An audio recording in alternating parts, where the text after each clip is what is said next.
चलिए आइए, आज हम लोग विराम और गति के बारे में अध्ययन करेंगे, अर्थात रेस्ट एंड मोशन।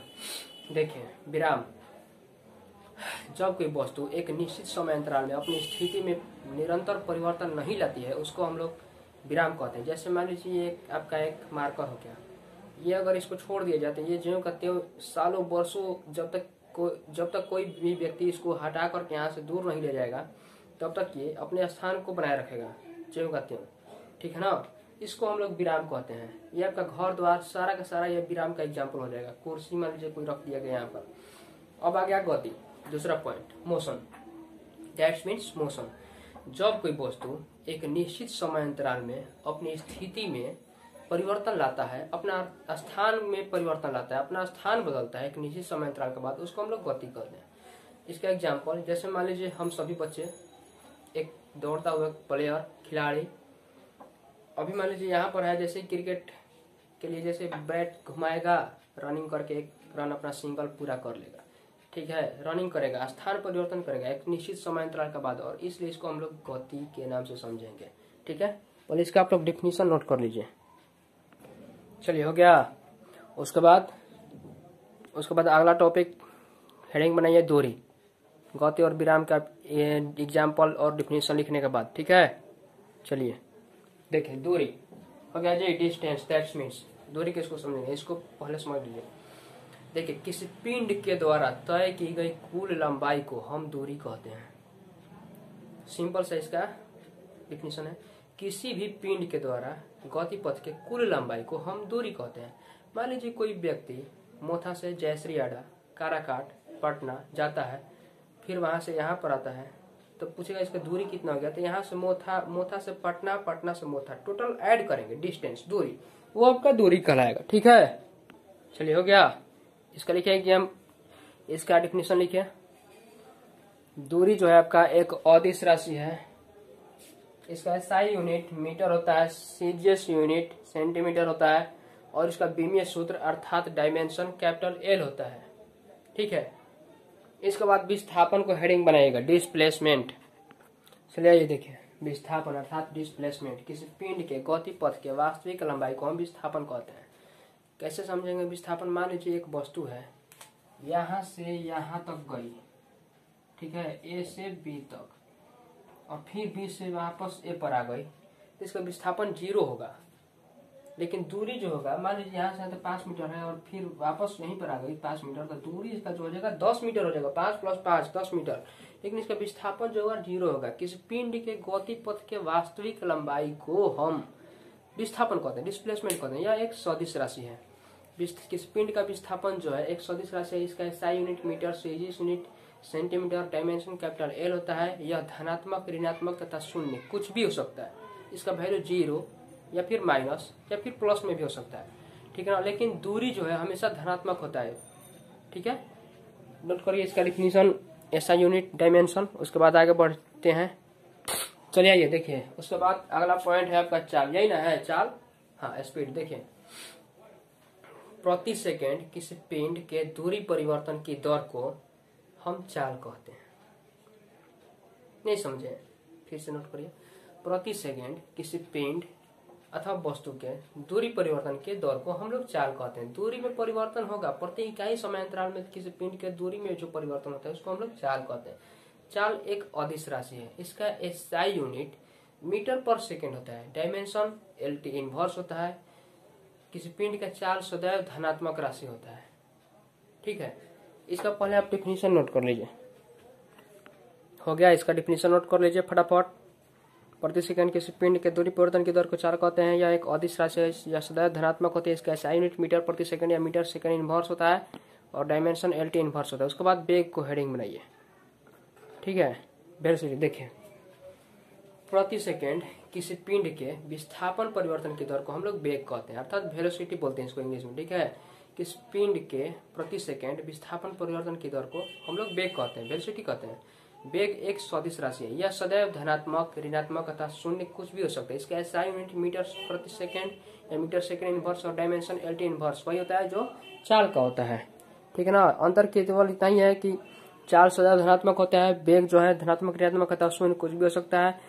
चाल एक अदिश राशि है और वेग एक सदिश राशि है, बाकी सेम टू सेम है। चलिए इसका डिफिनीशन नोट कर लीजिए। उसके बाद आप लोग त्वरण हेडिंग बनाइए। त्वरण अर्थात एक्सेलरेशन, ठीक है ना। ये रहा आपका वेग, ठीक है। चलिए वेग का परिभाषा हो गया ना नीलू, ठीक है। चलिए ये देखिए, त्वरण अर्थात एक्सेलरेशन, प्रति सेकंड की पिंड के वेग परिवर्तन के दर को हम लोग कहते हैं त्वरण। त्वरण जो है प्रति सेकंड किसी पिंड के, ठीक है ना, प्रति इकाई सेकंड में किसी पिंड के वेग परिवर्तन की दर को त्वरण कहते हैं। त्वरण एक सदिश राशि है। किसी पिंड का त्वरण धनात्मक, ऋणात्मक तथा शून्य कुछ भी हो सकता है। जब त्वरण का मान ऋणात्मक होता है उसे हम लोग मंदन कहते हैं, इंग्लिश में उसको रिटार्डेशन बोलते हैं, ठीक है ना। जब त्वरण का वैल्यू माइनस में होता है, निगेटिव में, ऋणात्मक में, तब उससे हम ऋणात्मक त्वरण को हम बोलते हैं मंदन अर्थात रिटार्डेशन, ठीक है ना। एसिलेटर से एक्सेलरेशन बना है, ठीक है ना, उसको हम लोग त्वरक बोलते हैं अर्थात उसके वेग को बढ़ाया जाता है।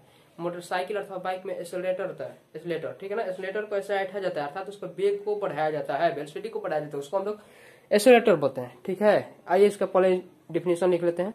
चलिए इस फॉर्मूला का आप लोग नोट कर लीजिए, ठीक है। उसके बाद इससे रिलेटेड कुछ, इसका परिभाषा नोट कर लीजिए। इससे रिलेटेड कुछ हम फॉर्मूला लिख देते हैं। देखिए V बराबर U plus AT V square बराबर U square plus 2AS, S बराबर UT plus half AT square, SN बराबर UN plus half A into 2N minus 1। ये आपका इस चैप्टर से रिलेटेड कुछ फॉर्मूला है, आप इसे नोट कर लीजिए। देखिए जहां पर A इक्वल टू आपका एक्सेलरेशन है अर्थात त्वरण है, V इक्वल टू अंतिम वेग है अर्थात ending velocity, U equal to starting velocity, S equal to distance अर्थात दूरी, T equal to time difference अर्थात समयांतराल। इससे रिलेटेड आपका, इस चैप्टर से रिलेटेड आपका फॉर्मूला है, ठीक है। हमने आपको विस्थापन, दूरी, वेग, चाल, त्वरण, विराम, गति से रिलेटेड परिभाषा लिखवा दिया, कौन सी राशि है इसको भी लिखवा दिया, ठीक है। इसका डायमेंशन और एसआई यूनिट सहित आपको नोट में हमने इसका नोट लिखवा दिया, ठीक है ना। अगले वीडियो में, अगले दिन, ठीक है ना, अगले वीडियो में आप लोगों को इससे रिलेटेड न्यूमेरिकल अर्थात आंकिक प्रश्न को सोल्व कराया जाएगा। आपको अगर हमारी ये वीडियो अच्छा लगती है तो आप हमारे चैनल को सब्सक्राइब करें, हमारे वीडियो को लाइक करें, कमेंट करें, शेयर भी करें, ठीक है। इतना अधिक शेयर कर दें कि ये वायरल हो जाए। चलिए आज की क्लास इतना ही तक रहने देते हैं। अगले दिन न्यूमेरिकल अगले चैप्टर के साथ फिर पेश होंगे। देखिए आपके जिक्र पर हमने एक क्वेश्चन न्यूमेरिकल लिखा है, जिस पिंड की प्रारंभिक चाल 10 मीटर प्रति सेकंड दिया है और अंतिम चाल 40 मीटर प्रति सेकंड दिया है, समयांतराल 5 सेकंड दिया है। तो बोला त्वरण एक्सेलरेशन A बराबर वाट, ठीक है। चूंकि V बराबर U प्लस AT, अभी हमने इससे रिलेटेड आपको फॉर्मूला लिखा है, ठीक है ना। इसलिए A बराबर क्या हो जाएगा, V minus U by T हो जाएगा। क्या इस फॉर्मूला का यूज करके हम इस न्यूमेरिकल को सोल्व कर सकते हैं। देखिए V का वैल्यू दिया 40, माइनस है तो माइनस, U का वैल्यू दे रहा है 10 मीटर प्रति सेकंड बाई T का मान दे रहा है 5। 40 में से 30 को सब्ट्रैक्ट करेंगे, 10 को सब्ट्रैक्ट करेंगे 30 आएगा, 5 से डिवाइड करेंगे तो 6। एक्सेलरेशन का मान 6 मीटर पर सेकेंड स्क्वायर, या इसको हम लिख सकते हैं क्या, 6 मीटर सेकेंड इनवर्स 2। इस तरह के क्वेश्चन को हम लोग इसी तरीके से सोल्व करते हैं, ठीक है।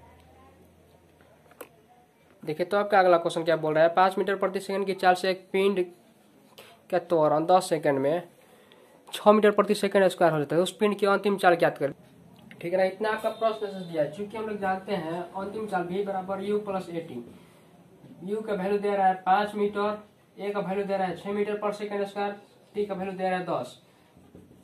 5 प्लस 6 दाम में 60 इक्वल टू 65 मीटर पर सेकेंड हो गया आपका आंसर।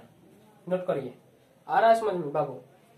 अगर आपको वीडियो अच्छा लगता है, आप चाहते हैं हमारे चैनल पर इस तरह का न्यूमेरिकल पढ़ें, तो आप चैनल को सब्सक्राइब कर दीजिए, ताकि हमारा जैसे ही नया वीडियो बन करके तैयार हो तो सबसे पहले उसका नोटिफिकेशन आप ही के पास पहुंचे।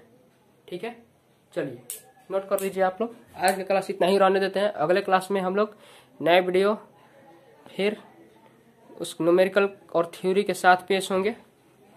ठीक है, चलिए।